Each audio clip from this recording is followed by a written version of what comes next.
იმისთვის რომ პატივი მივაგოთ სრულიად საქართველოს კათოლიკოს პატრიარქს ილია მეუღლეს ყველანი ვიყოფებით აქა და მინდა დღეს მომზადებულ ხალხს მადლობა გადაუხადო რომ მოვიდნენ აფხაზეთელები ვინაიდან სამების ეკლესიაში ვერ ადის ადამიანები ამიტომ დღეს ჩვენ გადავწყვიტეთ რომ გადაგვეხადა წმინდა გიორგის ლორის ეკლესიაში პანაშვიდი ჩვენი პატრიარქისათვის და დიდი მადლობა მინდა მომზადებელ საზოგადოებას გადაუხადო და აგრეთვე მართლა კავშირს.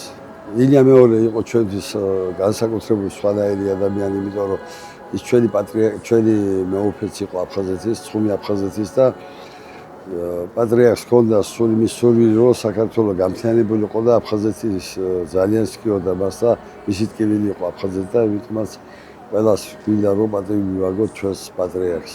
დღეს მეომართა კავშირის სახელით ჩატარდა პარაკლისი საქართველოს პატრიარქის გარდაცვალებასთან დაკავშირებით.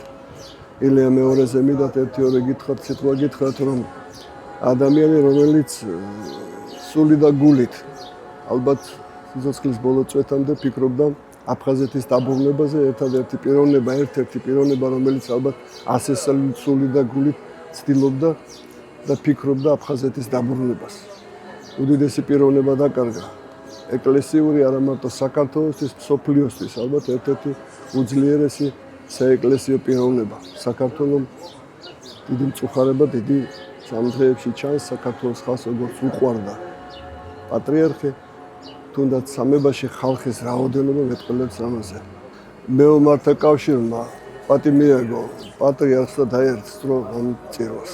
სრულიად საქართველოს უსამძიმლებ საქართველოს კათოლიკოს პატრიარქის ჩვენი სულიური მამის გარდაცვალებას, რომელიც იყო ეპოქალური ადამიანი და ჩვენს გულში და ჩვენს ცხოვრებაში საუკუნოდ დარჩება.